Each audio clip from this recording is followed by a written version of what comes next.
चलिए आज हम लोग स्टार्ट करते हैं टॉपिक प्रीपोजिशन।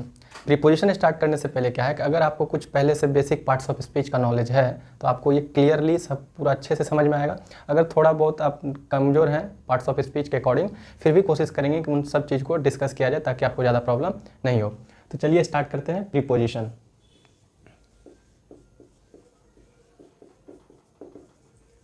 आज हम लोग सबसे पहले देखते हैं प्रीपोजिशन होता क्या है। प्री मतलब क्या होता है? प्रीपोजिशन जो होता है वो दो वर्ड से मिलकर बना है। प्री मतलब बिफोर, पोजीशन किसी भी वर्ड के पहले पोजीशन होता है। तो यानी कि अगर हम समझें कि एक्चुअल में प्रीपोजिशन होता क्या है, तो प्रीपोजिशन है एक रिलेटिंग वर्ड। प्रीपोजिशन क्या है? एक रिलेटिंग वर्ड। क्या होता है रिलेटिंग वर्ड? धीरे धीरे एक एक चीज़ डिस्कस करेंगे। सबसे पहले इसको हम डिस्कस करने से पहले इसका एक छोटा सा डेफिनेशन तैयार करते हैं, फिर डेफिनेशन को समझेंगे कि डेफिनेशन बना कैसे। तो अगर हम बात करें प्रीपोजिशन का तो बोलेंगे preposition is a word which relates the position of a word with another word। Preposition basically है क्या? तो प्रीपोजिशन भी अपने आप में एक वर्ड है। देख रहे हैं प्रीपोजिशन क्या अपने आप में एक वर्ड। और दूसरा विच रिलेट्स, जो क्या करता है? रिलेट करता है। क्या रिलेट करता है? The position of a word, एक और वर्ड से, विद अनदर वर्ड। तो अगर हम डेफिनेशन को अच्छे से देखते हैं तो समझते हैं कि प्रीपोजिशन को डिफाइन करने के लिए डेफिनेशन में 3 वर्ड का यूज हुआ है। तो एक एक करके समझते हैं कि 3 वर्ड का मतलब क्या है, तब हम और अच्छे से समझ पाएंगे कि एक्चुअल में इसका डेफिनेशन का सेंस क्या हुआ। तो अगर हम बात करें कि प्रीपोजिशन में, तो ये वाला वर्ड आपका क्या है? ये वाला वर्ड रेफर कर रहा है प्रीपोजिशन को। तो हम समझ सकते हैं कि ये वर्ड आ गया आपका प्रीपोजिशन। एक वर्ड आ गया प्रीपोजिशन। अब इस प्रीपोजिशन के बाद भी एक वर्ड है, और यही ना करता है प्रीपोजिशन, 2 वर्ड में रिलेशन स्टैब्लिश करता है। तो एक वर्ड कहाँ आएगा? प्रीपोजिशन के बाद, और एक वर्ड क्या आएगा आपका? प्रीपोजिशन के पहले। तो अब समझेंगे हम लोग थोड़ा सा कि ये होता क्या है। ठीक है, वर्ड, प्रीपोजिशन और फिर वर्ड। तो देखिए थोड़ा सा ध्यान से कि ये प्रीपोजिशन अपने आप में है क्या। तो प्रीपोजिशन को हम पहले ही बताया है कि ये एक रिलेटिंग वर्ड है। प्रीपोजिशन क्या है? एक रिलेटिंग वर्ड। अब जब रिलेटिंग वर्ड है तो ये क्या करेगा? रिलेट करेगा इन 2 वर्ड के बीच, यानी कि मीनिंग को रिलेट करेगा। अगर मीनिंग को रिलेट करने पे आए तो ये रिलेट कर सकता है किस किस चीज़ का? ये मीनिंग लेके आता है टाइम, प्लेस, मैनर एटसेट्रा, और भी बहुत कुछ ये रिलेट कर सकता है। तो समझ में आ गया प्रीपोजिशन क्या है? Relating word. और रिलेट किससे करता है? 2 वर्ड से, एक प्रीपोजिशन के बाद वाला वर्ड और एक प्रीपोजिशन के पहले वाला। तो अभी जो हम लोग सिर्फ फोकस करने वाले हैं वो फोकस किससे पे करेंगे, और इसको हम रिलेटिंग वर्ड को भी और अच्छे से समझें। तो यहाँ पे क्या कर रहा है कि रिलेट जो कर रहा है वो कितने वर्ड से कर रहा है? आपका 2 वर्ड से। तो रिलेट्स द 2 वर्ड्स, इसको बोल सकते हैं आप relates the 2 words, relates the 2 words in the sentence. यानी कि ये जो रिलेटिंग वर्ड हुआ, ये जो प्रीपोजिशन है वो क्या करता है? 2 वर्ड्स को, जो सेंटेंस में 2 वर्ड है उसको रिलेट करता है। और 2 वर्ड कौन कौन सा हो गया? एक ये वाला वर्ड और एक ये वाला वर्ड। अब बात आता है कि जब प्रीपोजिशन के बाद ये वाला वर्ड है तो पहले इसको समझेंगे कि ये वर्ड क्या क्या हो सकता है। ठीक है, तो इस वर्ड का बात करें तो प्रीपोजिशन के बाद हो सकता है आपका ये वर्ड ऑब्जेक्ट। क्या हो सकता है? ऑब्जेक्ट। अब बात आता है कि ऑब्जेक्ट में क्या क्या हो सकता है। तो ऑब्जेक्ट में ये आपका हो सकता है नाउन, ये हो सकता है आपका प्रोनाउन, इधर दिख रहा है, इधर हो सकता है नाउन, प्रोनाउन, और क्या हो सकता है आपका? और आपका हो सकता है जीरेंड। जीरेंड आप में से बहुत को पता होगा, बहुत को नहीं भी पता होगा। तो जीरेंड एक्चुअल में क्या है? ये भी अपने आप में नाउन ही है। जीरेंड क्या है? नाउन। और इसका फॉर्म क्या होता है आपका? जीरेंड आपका ये भी नाउन ही है। और जीरेंड का फॉर्म होता है V1, बेस फॉर्म में ING ऐड कर दीजिए तो ये बन जाता है जीरेंड। V1 में ING फॉलो करें और काम कैसा करें? नाउन का, तो वो क्या बन जाएगा? जीरेंड। और इसी को दूसरा नाम से भी हम लोग जानते हैं, वर्बल नाउन के नाम से।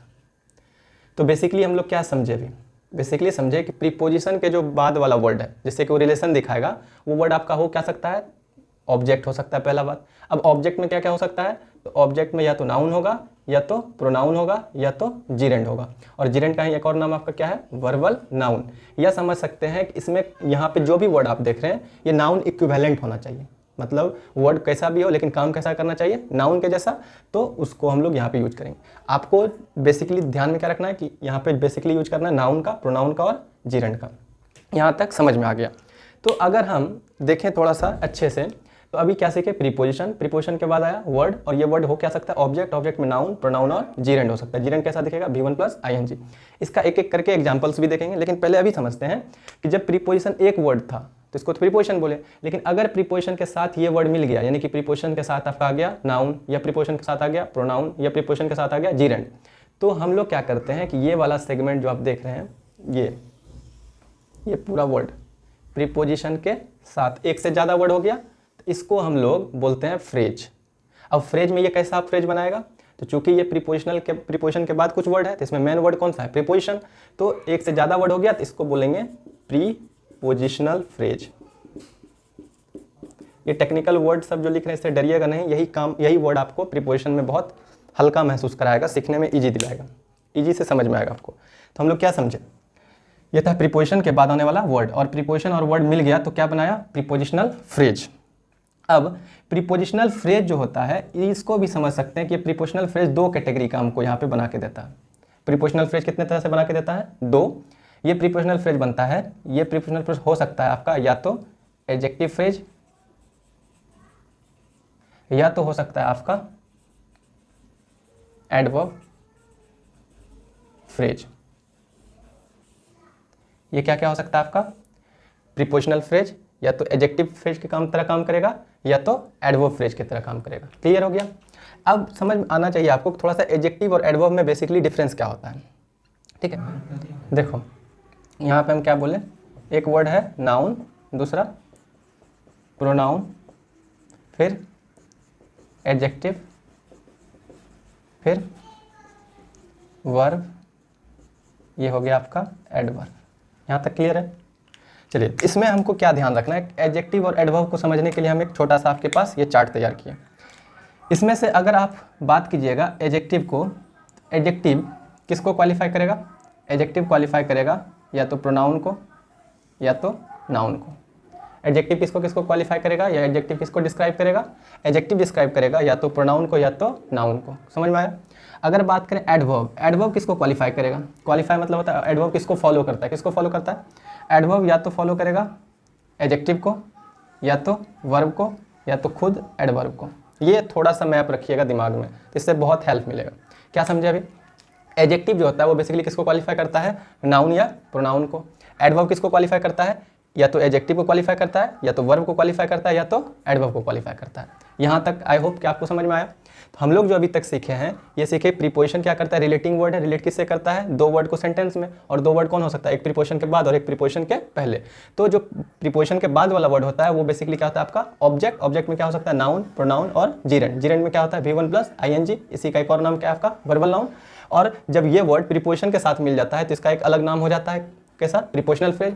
और ये जब सेंटेंस में यूज होता है तो ये दो तरह से फंक्शन करता है प्रीपोजिशनल फ्रेज, या तो एक बार एडजेक्टिव फ्रेज बनेगा, या तो प्रीपोजिशनल फ्रेज क्या बनेगा, एडवर्ब फ्रेज बनेगा। ठीक है, अब हम इस वाले पार्ट को अच्छे से जितना कुछ भी सीखे, अब इसको एग्जाम्पल्स के थ्रू समझने का कोशिश करते हैं, फिर उसके बाद देखेंगे कि ये वर्ड का मतलब क्या है। तो अब थोड़ा सा चलते हैं इसका एग्जाम्पल्स पे, तो इसको हमको इरेज करना पड़ेगा, तो आप लोग इसको नोट कर लीजिए।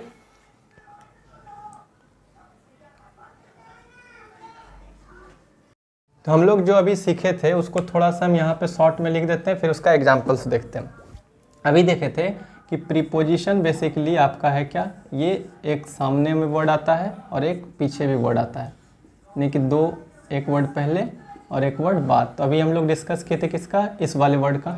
इस वाले वर्ड में क्या हो सकता है, तो ऑब्जेक्ट हो सकता है, और ऑब्जेक्ट में क्या क्या हो सकता है आपका, ऑब्जेक्ट में हो सकता है आपका ये नाउन, प्रोनाउन और जीरेंड। जीरेंड आपका क्या होता है, basically V1 plus ING, verb का बेसिक फॉर्म प्लस ING। ठीक है, और हम लोग ये सीखे कि ये दोनों मिलके क्या बनाता है आपका प्रीपोजिशनल फ्रेज। प्रीपोजिशनल फ्रेज बनाता है।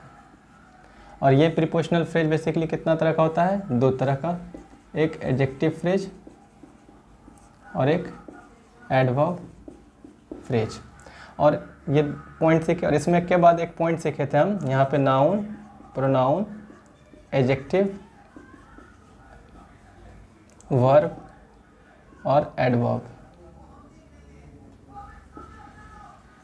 इसमें हम लोग क्या देखे थे? एडवर्ब किसको क्वालिफाई करता है? या तो एडजेक्टिव को, या तो वर्ब को, या तो खुद एडवर्ब को। और एडजेक्टिव किसको क्वालिफाई करता है? आपका प्रोनाउन, नाउन और प्रोनाउन को। बस ये हम लोग ध्यान में रखे थे।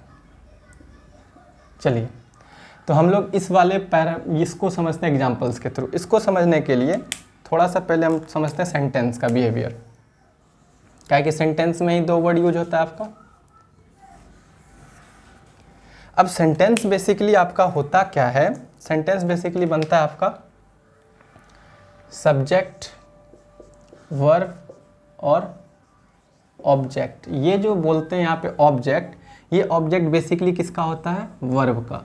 इसीलिए हम लोग इसको बोलते हैं ऑब्जेक्ट ऑफ अ वर्ब। ऐसा क्यों लिखे ऑब्जेक्ट ऑफ अ वर्ब? क्योंकि कुछ ऑब्जेक्ट प्रीपोजिशन का भी हो सकता है, तो वहाँ पे हम वर्ब का ऑब्जेक्ट नहीं समझेंगे, वहाँ पे समझेंगे प्रीपोजिशन का ऑब्जेक्ट। कैसे? देखते हैं एग्जांपल से। ये जो वर्ब है वो डिपेंड करता है किस पे? सब्जेक्ट पे। और वर्ब का इन्फॉर्मेशन अगर आ रहा है तो ये क्या आ जाएगा? ऑब्जेक्ट ऑफ अ वर्ब, यानी कि वर्ब के मीनिंग को कंप्लीट कर रहा है। तो यहाँ पे थोड़ा समझ लेते हैं कि वर्ब ये हो क्या सकता है आपका, जो ऑब्जेक्ट ऑफ अ वर्ब होगा।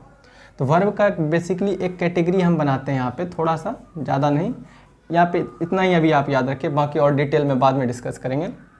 इस वर्ब में अगर आपका आंसर व्हाट या हुम का आंसर दे दिया, व्हाट और हुम से, तो जो ऑब्जेक्ट होगा वो किसका ऑब्जेक्ट होगा? वर्ब का।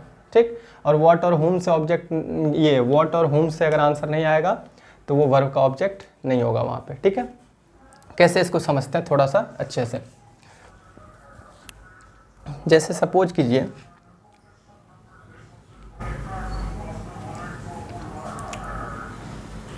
एक एग्जांपल्स लेते हैं आपका। ही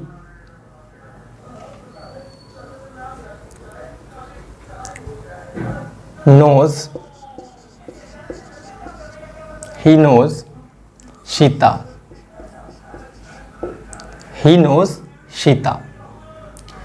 और इसी का एक एग्जांपल देते हैं, ही knows हर। ठीक है, ही knows हर। हम लोग क्या बोले कि अगर ये भी आपका एक वर्ब है, ये भी आपका क्या है? वर्ब है। अगर ये वर्ब व्हाट या हुम का आंसर दे दे तो वो क्या हो जाता है? ऑब्जेक्ट, वर्ब का ऑब्जेक्ट होता है। ठीक है, तो देखिए आप, he knows Sita, he knows what या ही नोज हुम। व्हाट करते अगर कोई थिंग रहता, क्योंकि यहाँ पे कोई इंसान है इसलिए हुम से करेंगे, तो ही नोज हुम किसको जानती है? सीता को। तो ये किसका आंसर है? हुम का। तो ये जो ऑब्जेक्ट हो जाएगा इसको क्या बोलिएगा? ये ऑब्जेक्ट है क्योंकि हुम का आंसर दिया, तो ये हो जाएगा आपका object of a verb, object of a verb. यहाँ भी ये यहाँ पे आपका नाउन है, ही नोज व्हाट या हुम, हर, इसी का प्रोनाउन यूज हो गया यहाँ पे, तो ये भी क्या हो जाएगा आपका? Object of a verb. ठीक है, तो हम लोग यहाँ पे समझ चुके हैं। चलिए इसी का एक एग्जांपल्स और देखते हैं, इससे आगे स्टार्ट करते हैं। ये समझ में आ गया कि ये क्या है? Verb, object of a verb. अगर हम इसी सेंटेंस को, अगर सपोज कीजिए यहाँ पे एक सेंटेंस और लिखते हैं, आपको समझना है। व्हाट और हुम का आंसर दे रहा है, क्योंकि ये आंसर किसका दे रहा था? व्हाट और हुम का, तो ऑब्जेक्ट ऑफ अ वर्ब हो गया था। अगर ये व्हाट और हुम का आंसर नहीं देगा तो क्या होगा? जैसे एक एग्जांपल्स देते हैं। जैसे सपोज कीजिए, he came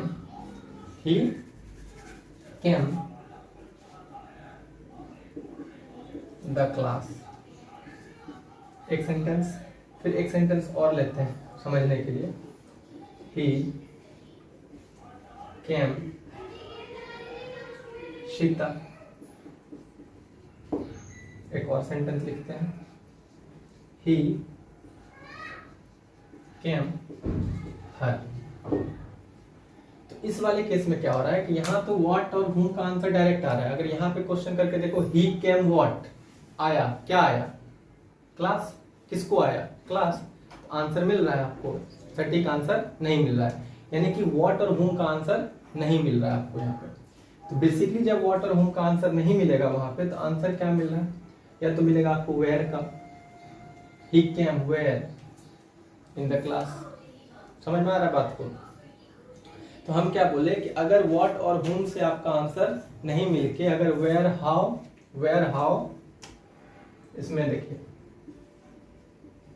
वेयर, कोई भी आंसर ये याद रखेगा, थोड़ा सा हिंट करेगा, वेयर हाउ, और क्या आप एडवर्ब पढ़े होंगे, तो वेयर हाउ और व्हेन। बेसिकली इतना आपको याद रखना है कि वेयर हाउ और व्हेन का आंसर अगर वर्ब देता है तो उसको हम लोग बोलते हैं एडवर्ब।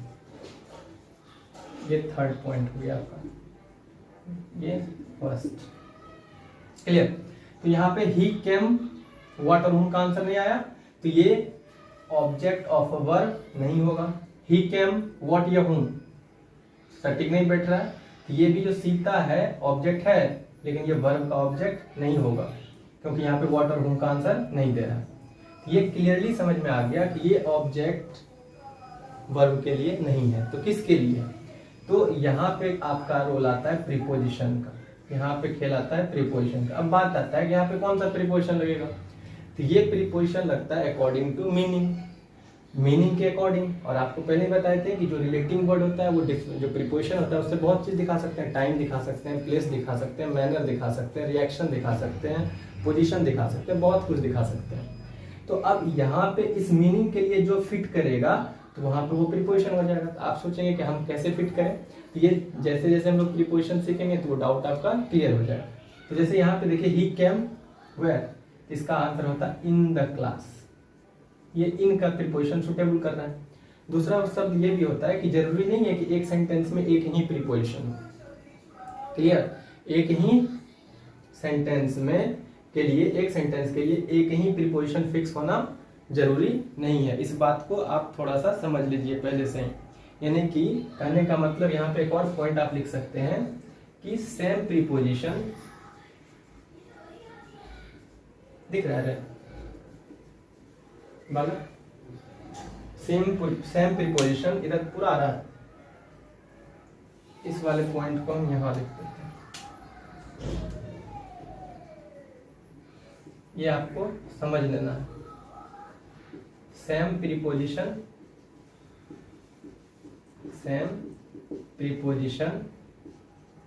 डिफरेंट मीनिंग,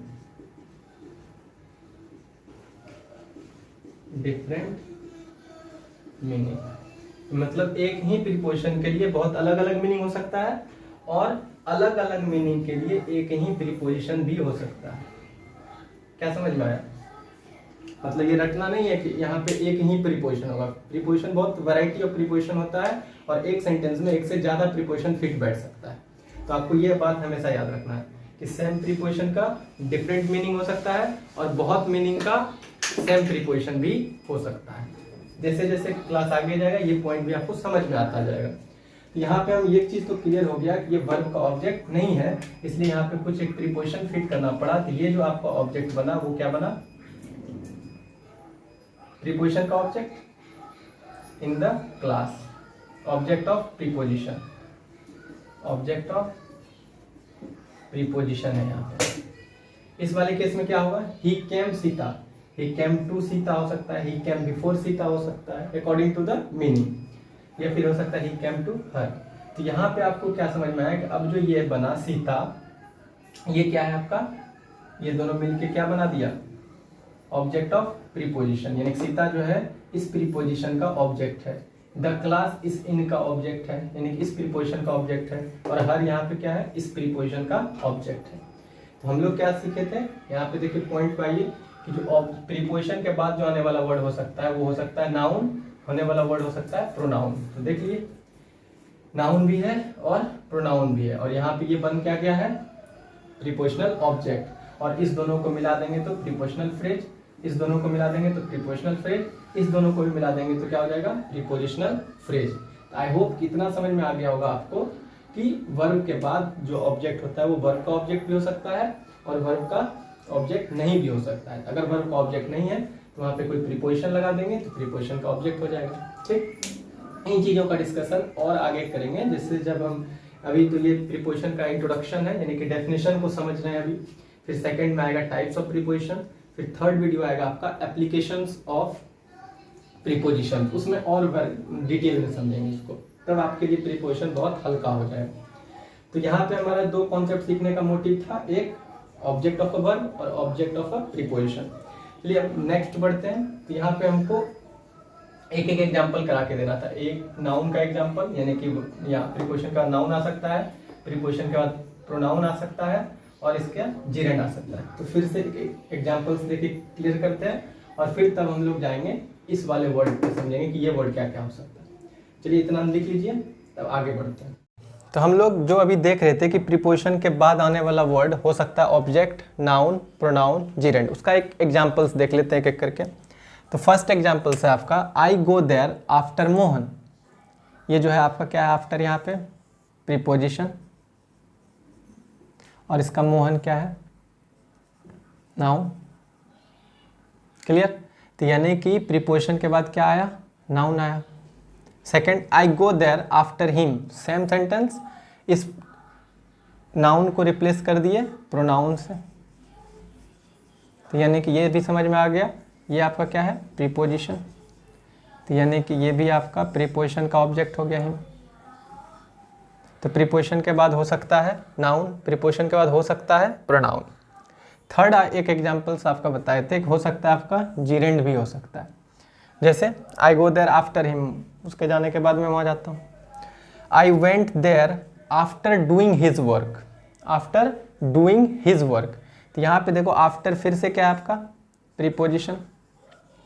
अब इसके बाद आना क्या चाहिए, नाउन, लेकिन यहाँ तो ना तो नाउन है ना तो प्रोनाउन है। यहाँ पे आफ्टर के बाद क्या आया, डूइंग, ये क्या है अपने आप में वर्ब, और वर्ब कब नाउन बनता है, ना तो वर्ब V1 में रहेगा तो नाउन बनेगा, ठीक है, ना तो वर्ब V2 में रहेगा तो बनेगा, ना तो V3 में बनेगा। कब वर्ब नाउन, जब वर्ब में ING ऐड होगा।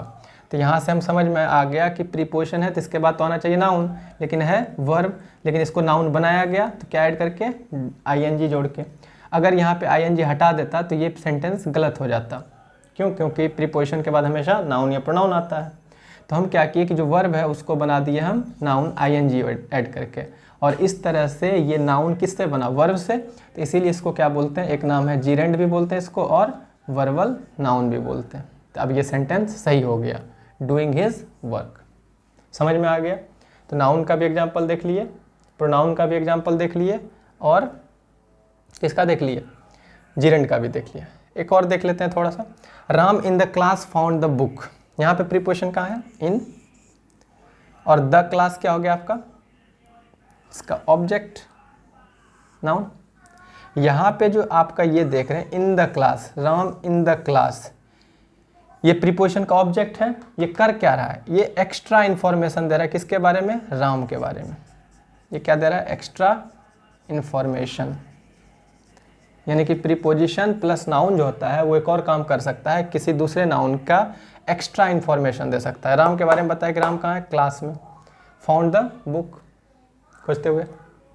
तो ये समझ में आ गया। इसमें देखिए तो द फ्रेंड ऑफ मोहित, तो यहाँ से of plus Mohit, of preposition plus noun, ये भी यहाँ पे क्या कर रहा है, एक्स्ट्रा इन्फॉर्मेशन दे रहा है।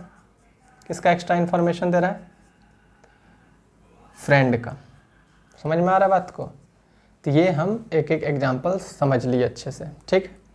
अब बेसिकली हम लोग यहाँ तक तो समझ लिए, अच्छे से क्लियर हो गया होगा कि प्रीपोजिशन क्या है, रिलेटिंग वर्ड, और वो रिलेट करता है दो वर्ड को एक सेंटेंस में। तो प्रीपोजिशन के बाद वाला वर्ड क्या क्या हो सकता है और कैसे यूज कर सकते हैं, इसका हम लोग एग्जाम्पल्स में देख लिए। नेक्स्ट टॉपिक जो अभी हम लोग का डिस्कशन करने वाले हैं, अब समझेंगे इस वर्ड के बारे में, प्रीपोजिशन के पहले क्या क्या वर्ड हो सकता है। तो चलिए स्टार्ट करते हैं। चलिए अब जो हमारा डेफिनेशन का है, ये लास्ट सेगमेंट आ चुका है थोड़ा सा। अब हम लोग कंप्लीट करने वाले हैं। तो हम लोग यहाँ तक समझ चुके थे कि प्रीपोजिशन के बाद वर्ड हो सकता है ऑब्जेक्ट, नाउन, प्रोनाउन या जीरेंड। जीरेंड में V1 plus ING। Preposition plus word, ये वाला जो ऑब्जेक्ट मिल के बनाता है प्रीपोजिशनल फ्रेज, ये हो सकता है एडजेक्टिव फ्रेज या तो एडवर्ब फ्रेज। अब बात करते हैं कि जो दूसरा वर्ड है जिससे रिलेट करता है, ये वर्ड क्या क्या हो सकता है। अगर बात करें इस वर्ड पे, तो ये रिलेट करने पे आए तो ये रिलेट कर सकता है नाउन से। ये वर्ड हो सकता है आपका, ऐसे बना देते हैं, ये हो सकता है आपका नाउन, हो सकता है आपका प्रोनाउन, हो सकता है आपका वर्ब, हो सकता है आपका एडजेक्टिव। यानी कि ये वर्ड जो आपका है जिससे वो रिलेट करता है, वो वर्ड आपका क्या हो सकता है, नाउन भी हो सकता है, प्रोनाउन भी हो सकता है, वर्ब भी हो सकता है और एडजेक्टिव भी हो सकता है। होने का इतना चीज़ ही हम लोग अभी समझेंगे, ठीक है। तो प्रीपोजिशन के बाद तो वो तो पता है कि नाउन या प्रोनाउन ही होगा। तो चलिए देखते हैं, इसका एग्जाम्पल्स देखते हैं। फर्स्ट सेंटेंस है Sonu is in the class. Sonu आपका है नाउन और इज जो है वो लिंकिंग वर्ब है। लिंकिंग वर्ब क्या होता है बेसिकली, अभी आप लोग को हो सकता है कि कोई कुछ बच्चे पहली बार नाम सुन रहे हैं, तो इसमें दिक्कत नहीं करना ज़्यादा, क्योंकि देखो थोड़ा फिर भी बता देते हैं कि आप लोग के मन में दिक्कत कहीं ना हो जाए कि ये क्या क्या बोल रहे हैं सर। सब्जेक्ट में जो होता है बेसिकली 5 ही एलिमेंट होता है, सब्जेक्ट, वर्ब, ऑब्जेक्ट, कॉम्प्लीमेंट और एडवर्बियल, ये याद रखिएगा। अब जो बेसिकली सब्जेक्ट होता है वो तो आप लोग सुने हैं नाम। ये वर्ब बेसिकली 3 तरह का कैटेगरी वाइज होता है। एक होता है लिंकिंग वर्ब, और एक होता है ट्रांजिटिव वर्ब, और एक होता है इंट्रांजिटिव वर्ब, ठीक है। अब देखो होता क्या है, डिटेल में नहीं बताएंगे, बस थोड़ा सा आपको ओवरव्यू दे रहे हैं। जो लिंकिंग वर्ब होता है वो फॉलो करता है आपका कॉम्प्लीमेंट को। जो ट्रांजिटिव वर्ब होता है वो फॉलो करता है आपके ऑब्जेक्ट को। और जो इंट्रांजिटिव वर्ब है, इंट्रांजिटिव वर्ब ये कुछ इसके बाद वर्ड ले भी सकता है और नहीं भी ले सकता है, क्योंकि ये सेल्फ सफिशिएंट होता है, मीनिंग इसका अपने आप में कंप्लीट होता है। लेकिन ट्रांजिटिव वर्ब का जो वर्ब होता है उसका एक्सप्लेनेशन जरूरी है, यानी कि इसके बाद ऑब्जेक्ट का होना जरूरी है। लेकिन इंट्रांजिटिव वर्ब के बाद ना तो ऑब्जेक्ट होगा ना तो कॉम्प्लीमेंट होगा। होने का हो सकता है तो सिर्फ और सिर्फ एडवर्बियल हो सकता है, या नहीं तो वो भी नहीं होगा, ठीक है। ये होता है बेसिकली इंग्लिश का सेगमेंट, ठीक। इसको अभी हम लोग डिटेल में नहीं समझेंगे क्योंकि हम लोग का अभी टॉपिक है प्रीपोजिशन। चलिए तो हम लोग क्या देखें, सोनू क्या है नाउन, इज क्या हो गया आपका लिंकिंग वर्ब। लिंकिंग वर्ब कुछ बहुत लिमिटेड है, समझ सकते हैं। अब यहाँ पे इन आपका क्या हो गया प्रीपोजिशन, और आपको पता है कि प्रीपोजिशन के बाद क्या आएगा, नाउन या प्रोनाउन या जीरेंड।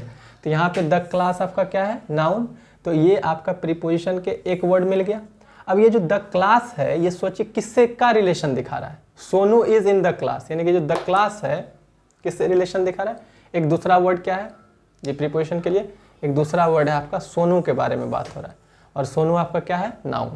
तो हम क्या बोले, प्रीपोजिशन के जो पहले वाला वर्ड होगा वो हो सकता है नाउन, हो सकता है प्रोनाउन, हो सकता है वर्ब, हो सकता है एडजेक्टिव। तो ये एग्जाम्पल किसका हो गया, नाउन का।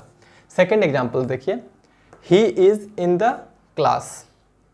अब क्या होगा इसमें, he is in the class,